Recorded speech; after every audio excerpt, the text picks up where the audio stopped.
Like SSC থেকে honours masters পর্যন্ত। Huge big hand for হিম।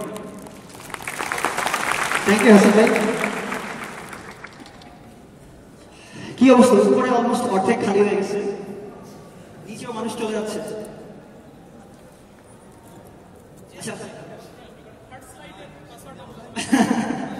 আচ্ছা ঠিক আছে, সবাইকে অসংখ্য ধন্যবাদ এতক্ষণ বসে থাকার জন্য এবং আমার এই স্লাইডটা এখন দেখার জন্য অ্যাডভান্স ধন্যবাদ।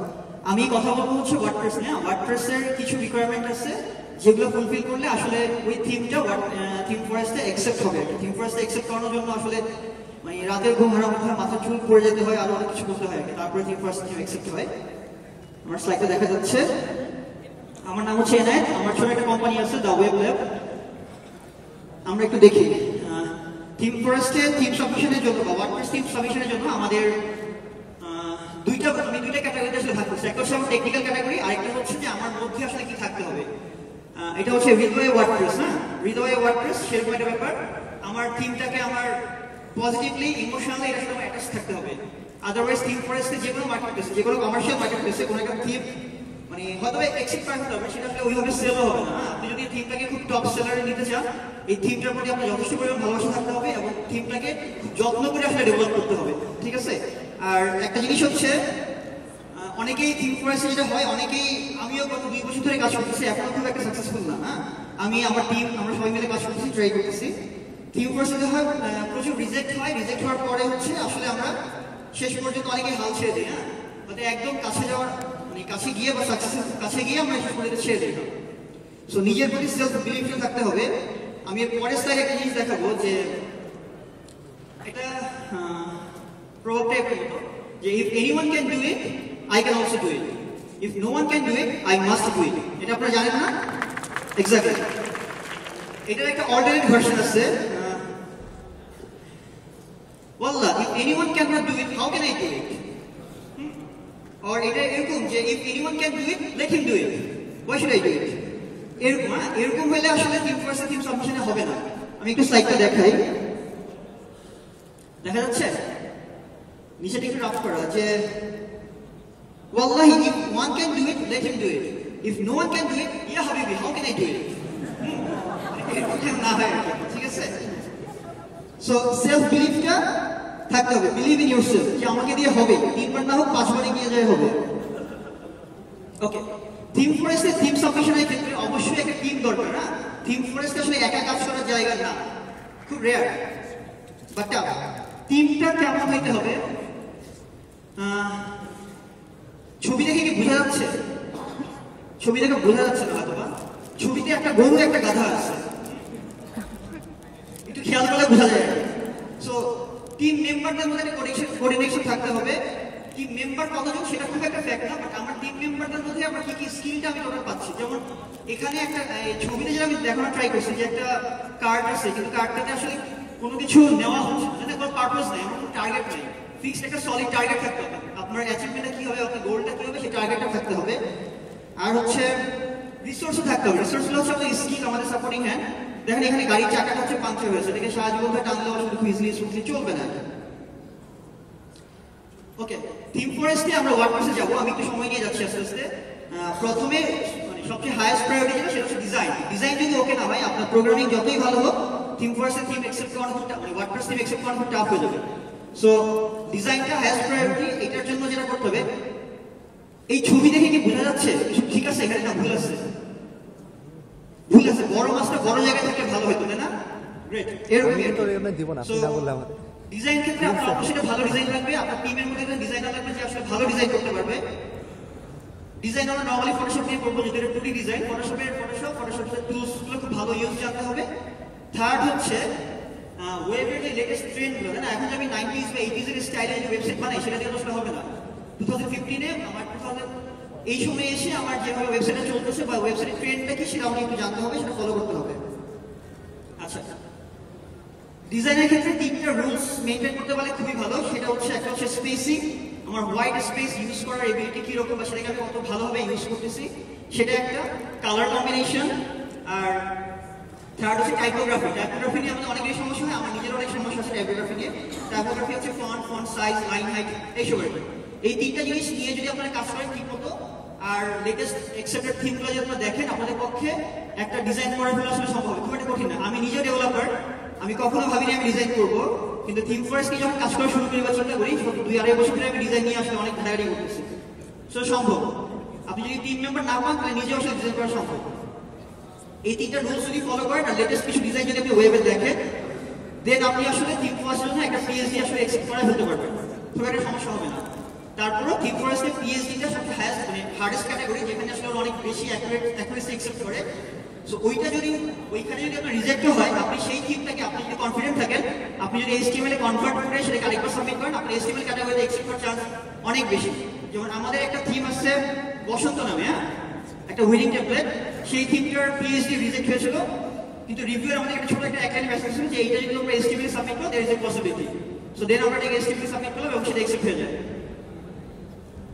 আচ্ছা, সো আমার ডিজাইন থেকে এখন আমরা নেক্সট পেজে যাচ্ছি, সেটা হচ্ছে ফ্রন্ট এন্ড ডেভেলপার, যারা HTML নিয়ে কাজ করবে। হ্যাঁ, এইখানে আমি একটু পরের স্লাইডে যাই, এটা আমাদের একটা ক্লায়েন্ট প্রজেক্ট ছিল, একটু দেখাচ্ছি। আমরা অনেকেই পিএইচডি থেকে যখন HTML এ কনভার্ট করি, আমরা কিন্তু নিজের মন মতো করে আসলে ওই স্পেসিংগুলো বসাই বা মার্জিন প্যাডিংগুলো দিয়ে দিই, কখনো কিন্তু আসলে মেপে করি না। এটা কিন্তু খুবই দরকারি একটা জিনিস। যখন আমি পিএইচডি থেকে HTML করব, আমার জিনিসটা পিক্সেল পারফেক্ট হতে হবে আর প্রেফারলি রেসপন্সিভ হতে হবে। যেমন এটাকে আমি মাসের শুরু দেখালাম, পারফেক্ট ছিল না, সো আমার স্ক্রিন বা আমার ডিভাইসের সাথে এটাকে ম্যাচ করে রেসপন্সিভ হতে হবে। থার্ড হচ্ছে আমি এটার উপরে যে কোনো অ্যানিমেশন বা CSS3 যে করি এগুলো যদি অ্যাপ্লাই করতে চাই, ইফেক্টগুলো অ্যাপ্লাই করতে চাই, সেই জিনিসগুলো অ্যাপ্লাই করবো। ক্লিন এবং একটা ডকুমেন্টের যদি কোড দিই আর সাথে একটা ডকুমেন্টেশন যদি দিয়ে দিই, থিমটা অ্যাকসেপ্ট হওয়ার পসিবিলিটি অনেক বেশি। আমার স্লাইডটা পাওয়া যাবে অনলাইনে, আমি লিঙ্ক দিব, এবং এখানে একটা ডেমো ডকুমেন্টেশন ফাইল দেওয়া আছে যেটা থিম ফরেস্টে অনেকেই খুঁজে HTML টেমপ্লেটের জন্য। সো আমাদের পিএইচডি ডিজাইন রেডি হলো, HTML রেডি হলো, এখন আমরা চলে যাবো হচ্ছে ওয়ার্ডপ্রেসে। এই সেকশনটা একটু স্লাইড হবে, একটু কঠিন হবে। এখানে যারা মোটামুটি PHP বা ওয়ার্ডপ্রেস নিয়ে আসলে কাজ করে অভ্যস্ত, তাদের জন্য একটু বুঝতে সুবিধা হবে। আর একটা ছোট কোশ্চেন, যে এত কিছু রিকোয়ারমেন্ট কেন দরকার থিম ফরেস্টে? জাস্ট ওদের একটা মিনিমাম, যেহেতু প্রিমিয়াম থিম, একটা ওয়ার্ল্ডের টপ একটা সাইট থিম ফরেস্টের থিমের জন্য, সো ওরা একটা মিনিমাম কোয়ালিটি এনশিওর করতে চেষ্টা করে, সেই কারণেই হচ্ছে এই রিকোয়ারমেন্টগুলো আর আমাদের আজকে এই স্লাইডটা। সো এখানে 8টা বা 9টা কিছু ক্যাটাগরি আছে, এই ক্যাটাগরিগুলোর উপরে প্রতিটার উপরে আমি কিছু দুইটা করে পয়েন্ট বলবো। এই জিনিসগুলো ফলো করলে থিমটা আসলে ভালো হবে। প্রথম হচ্ছে কিছু ওয়ার্ডপ্রেসের অনেকগুলো ভার্সন আছে, প্রিভিয়াস ভার্সনে কিছু টেমপ্লেট ট্যাগ ইউজ করা একদমই যাবে না। ডিপ্লিকেটেড মানে হচ্ছে যেই ফাংশনগুলো আগে ছিল, এখন ওয়ার্ডপ্রেস এগুলোকে এখনো একদম হয়তো বাদ করে নাই, কিন্তু এগুলো রিপ্লেসমেন্ট হিসেবে নতুন ফাংশন সে এনেছে, এবং ওই আগের ফাংশনগুলো পরবর্তী যে কোনো ভার্সনে আসলে রিমুভ হয়ে যেতে পারে। সো এই ডুপ্লিকেটেড ফাংশনগুলো ইউজ করা যাবে না। আপনার পুরো থিমটা যখন ডেভেলপ হয়ে যাবে, আপনার পুরো HTML থিমটা যখন ডেভেলপ হয়ে যাবে, তখন আমরা একটা প্লাগইন ইউজ করবো, থিম চেক। থিম চেকের আরেকটা থিম ফরেস্ট ভার্সন আছে, থিম চেক থিম ফরেস্ট। ওই প্লাগইনটা সেট আপ করলে ওইটার পেজে গেলে আপনাকে বিশাল একটা লিস্ট দিয়ে দিবে যে আপনার এই টাইপের এরর, ইনফরমেশন, ইনফো এরর, এই জিনিসগুলো থাকবে।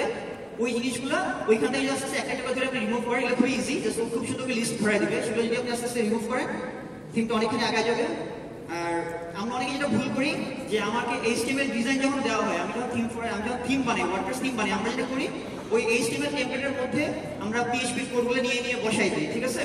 এই কাজটা না করে আমাদের উচিত হচ্ছে ওখানটা কাজটা করা, মানে ওয়ার্ডপ্রেসের একটা থিম নিব, সেটার মধ্যে আমি HTML এর কোডগুলো বা স্টাইলগুলো নিয়ে বসাবো। তাতে যেটা হবে, ওয়ার্ডপ্রেস থিমের ডিফল্ট সব ফাংশনালিটি সেটার মধ্যে থাকবে। যেমন আমরা 2015 নিয়েও কাজ করতে পারেন, অথবা আন্ডারস্পেস নিয়ে কাজ করতে পারেন, যে কোনো একটা থিম নিয়ে কাজ করবেন, এবং সেটার মধ্যে তখন আসলে HTML-টাকে বসাবেন, HTML এর মধ্যে ওয়ার্ডপ্রেসটা বসাবেন না। আর যদি আপনি ওয়ার্ডপ্রেস থিমের মধ্যে HTML কোডগুলো বসান, তখন আপনার ওই ডিফল্ট যে ফাংশনগুলো বা যেগুলো আছে, WordPress WP title, WP head, সবগুলো ইনটেক্ট থাকবে এবং থিমটা অনেকখানি আগে যাবে থিম ফরেস্টের জন্য। সেম কথা ফাইলের নেমিং কনভেনশন। যেমন আমরা অনেকে ইউজ করি, আমরা একটা অ্যাবাউট আস পেজ আছে বা আমার একটা হোম পেজ আছে, যেটা হেডারটা ডিফারেন্ট, ইনার পেজের হেডারগুলো একটু অন্যরকম। সো ওইটার জন্য যদি আপনি একটা পেজের নাম দিই হোম হেডার বা হোম হাইফেন হেডার, এইটা আসলে ওয়ার্ডপ্রেসের ফরম্যাট না, ওয়ার্ডপ্রেসের ফাইল নেমিংশনের কনভেনশনের ফরম্যাটগুলো দেখে নেবেন। সো ওইভাবে যদি আমরা ইউজ করি সেটা বেটার। আচ্ছা, ওয়ার্ডপ্রেসের আপনার ডিফল্ট যে স্টাইল শিটগুলো, ডিফল্ট ব্লগের যে স্টাইল শিটগুলো বা ডিফল্ট যে নেটিভ যে স্টাইল CSS কোডগুলো সেগুলো যেন থাকে। আর হচ্ছে আপনার থিমে আপনি যে ফাংশনগুলো বা যে ভ্যারিয়েবলগুলো ইউজ করবেন সেগুলোতে যেন একটা আপনি নিজস্ব একটা প্রিফিক্স থাকে, আপনার কোম্পানির নামে হতে পারে, যে কোনো নামে হতে পারে। যেমন আমাদের দ্য ওয়েব ল্যাব, আমরা TWL ইউজ করি, তাতে যেটা হবে যে অন্য যে কোনো প্লাগইন বা যে কোনো থিমের সাথে এটা আসলে কনফ্লিক্ট করবে না। আর থিমের থিম ফার্স্টে কিছু জিনিস হচ্ছে, উইকেটটা রেডি থাকতে হবে। আমি যে উইকেট একটা মিনিমাম একটা উইকেট এরিয়া থাকতে হবে, আর যে উইকেটগুলো আমি ইউজ করবো সেখানে যেন ডিফল্ট উইকেটগুলো কাজ করে। তিনথাম নামে একটা ফাংশন আছে, অনেক পপুলার, আমরা অনেকেই হয়তো ইউজ করি পিএইচপি তে সাইট করার ক্ষেত্রে, যে আমার থিমের ছবি কাটার জন্য আর কি। হ্যাঁ, ওইটা ইউজ করা যাবে না। একটা চাইল্ড থিমের সাপোর্টটা থাকতে হবে। আমাকে 3 মিনিট সময় দেওয়া আছে, আমি একটু তাড়াতাড়ি ফার্স্ট যাচ্ছি, স্লাইডটা আমি অনলাইনে দেখাই দিব, তখন দেখে নিতে হবে কোডগুলো। আর অনেক একটা ভালো ভুল করি আমরা, সেটা হচ্ছে index.php এর মধ্যে আসলে চেঞ্জ করে ফেলি।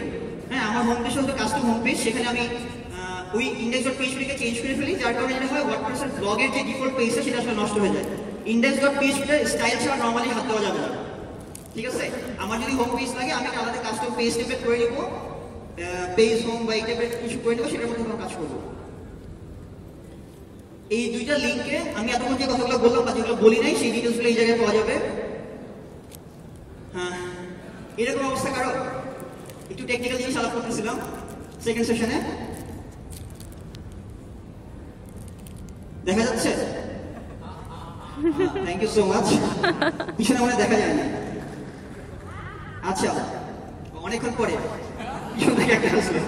আচ্ছা, ওয়ার্ডপ্রেসের আর যখন পুরো থিমটা হয়ে যাবে আমাকে ডেমো কন্টেন্ট দিতে হবে। ডেমো কন্টেন্ট কোথায় খুঁজে পাবো সেটা নিয়ে আমাদের অনেক সমস্যা হয়। থিম যে লিঙ্কটা দেওয়া আছে কোডেক্সে, এখানে গেলে আমি ডিফল্ট এক্সএমএল ফাইল পাবো, যেটা দিয়ে আমি ইম্পোর্ট করলে আমার অনেকগুলো ব্লগ পোস্ট, হোম পেজ, বেশ কিছু কন্টেন্ট, ডেমো কন্টেন্ট চলে আসবে। সেটা দিয়ে আমি থিম ফার্স্ট এবং ওয়ার্ডপ্রেসের থিমের ডিফল্ট চেকিংগুলো করতে পারবো, যার কারণে এটা ইন্টারেস্টিং হয়ে যাবে। আর হচ্ছে স্টাইল বা যেগুলো সিএসএস ফাইল, যেগুলো জেএস ফাইল যদি অ্যাড করতে চাই, একটা ফাংশন আছে, সেই ফাংশনটা ইউজ করে অ্যাড করতে হবে, সরাসরি হার্ডকোড করে পাথ দিয়ে অ্যাড করলে হবে না। আর আমি ডিফল্ট যেই ভার্সনটা ইউজ করবো ওয়ার্ডপ্রেসে, সেই ভার্সনের সাথে একটা যে কোয়েরি আসবে সেটাই আমাকে ইউজ করতে হবে, সেটাকে আমি রিইনস্টল করে আমি নতুন এটা অ্যাড করতে পারবো না। আর আমি যদি আমার থিমের সাপোর্টিং হিসাবে কোনো একটা প্লাগইন দিতে চাই, সেই প্লাগইনটাকে যেন আসলে আমি থিমটা অ্যাক্টিভ করবো, আমার উপরে নোটিফিকেশন আসে যে এই প্লাগইনটা এই থিমের জন্য রিকোয়ার্ড, সো সেটার জন্য টিজিএম একটা প্লাগইন ক্লাস আছে, সেই ক্লাসটা ইউজ করবো। এটা বেটার, এটাই উচিত। আর পিএইচপি র এর মধ্যে হচ্ছে ডব্লিউপি ডিবাগ ভার্সন, ডিবাগটা ট্রু করে দিয়ে আমাদের পুরো থিমটা একটু চেক করতে হবে যে কি কোনো এরর আছে কিনা, কোনো ওয়ার্নিং আছে কিনা, সেগুলো রিমুভ করতে হবে। আর আমরা সরাসরি যখন পিএইচপি তে কাজ করি তখন সরাসরি ডেটাবেসে অ্যাক্সেস করি, ওইভাবে না করে ওয়ার্ডপ্রেসে একটা ফাংশন আছে বা ক্লাস আছে, সেই ক্লাসটা দিয়ে আমার ডেটাবেসে অ্যাক্সেস করতে হবে। কোডিংটাতে যেন অবশ্যই ট্যাব থাকে, আমরা খুব সুন্দর করে ট্যাব করে ট্যাবের ইনডেট করে যেন কোড করি সেটা। আর কিছু পিএইচপি কোডিং স্ট্যান্ডার্ড লিঙ্কটাতে দেওয়া আছে, আপনারা দেখে নিন। HTML এর ক্ষেত্রে কোনো ইনলাইন CSS ইউজ করা যাবে না, এবং হচ্ছে আমার HTML টা CSS ভ্যালিডেশন এখন আপাতত খুব একটা দরকার নাই, HTML এর জন্য অবশ্যই W3 ভ্যালিড হয়। আর আইডি ক্লাসগুলো একটু মিনিংফুল হতে পারলে ভালো। জাভাস্ক্রিপ্টের ক্ষেত্রে JS হিট, ওটা JS হিট কম্পাটিবল হতে হবে, আমরা স্ট্রিক্টটা ইউজ করবো। আর হচ্ছে jshint.com এ গিয়ে আমি একটু চেক করে নেবো যে আমার এটা কম্পাটিবল কিনা JS টা। আর JS এর জন্য কোনো এরর অ্যারেজ না করে সেটা কনফার্ম করতে হবে। নতুন একটা কিছুদিন গত বছর আসলে এটা থিম ফার্স্ট নতুন রুলসটা আসছে যে আমি যখন প্লাগইন ইউজ করি বা কোনো শর্টকাট ইউজ করি, সেটা আসলে প্লাগইন হিসেবে আলাদা হিসেবে কোনো ফিচার, এটা যেটা আমি যদি অ্যাকচুয়ালি থিমের সাথে ইন্টিগ্রেট করি, তাহলে যেটা হয় আমি কোনো কারণে এই থিমটা ডিসেবল করে অন্য থিম অ্যাক্টিভ করলে আমার ওই র শর্টকাটগুলো ওখানে থিমে মানে আমার সাইটে শো করবে, বা আমার যে ফাংশন সেগুলো মিসিং হয়ে যাবে। সো এক্সট্রা ফিচারগুলো আলাদা যদি ফাংশনে নিয়ে যায়, তাহলে থিমটা সুইচ করলে আমার হয়তো স্টাইলটা নষ্ট হয়ে যাবে, বাট কন্টেন্টগুলো থাকবে। এটাকে ইনশিওর করা। আমি আমাদের থিম ফার্স্ট একটা থিমের ডকুমেন্টেশন অনলাইনে আপ করা আছে, সেটা লিংক এখানে দেওয়া আছে। থিম ফার্স্টের ওয়ার্ডপ্রেসের থিম ডকুমেন্টেশন কিভাবে করবেন সেই জায়গায় দেখতে পাবেন। থ্যাংক ইউ সো মাচ কোনো কোশ্চেন না করার জন্য। আচ্ছা, কোশ্চেন করা যাবে, আমাদের যে সাইটটা আছে সেই সাইটে আস্ক মি বাটনে ক্লিক করে আমাকে কোশ্চেন করা যাবে, ইনশাআল্লাহ অ্যানসার দেওয়ার ট্রাই করবো। এটা হচ্ছে আমাকে এনআইএ আমাদের কোম্পানির নাম, সেই ওয়েবসাইটে সেই ইমেল অ্যাড্রেসে মেল করলে আমি অ্যানসার দেওয়ার ট্রাই করবো। আর আজকের পুরো স্লাইডটা এই জায়গায় পাওয়া যাবে, slideshare.net/theweblab, এখানে গেলে আজকের স্লাইডটা পেয়ে যাবেন। Thank you so much. আশা করি এই ছোট্ট কুইক একটা সেশন দিলাম, আশা করি আপনারা বেশ কিছু পয়েন্ট এখানে নোট আউট করতে পারবেন, যেটা আপনাদের থিম ফার্স্টে ওয়ার্ডপ্রেস থিম সাবমিট করার ক্ষেত্রে কাজে লাগবে। Thank you so much.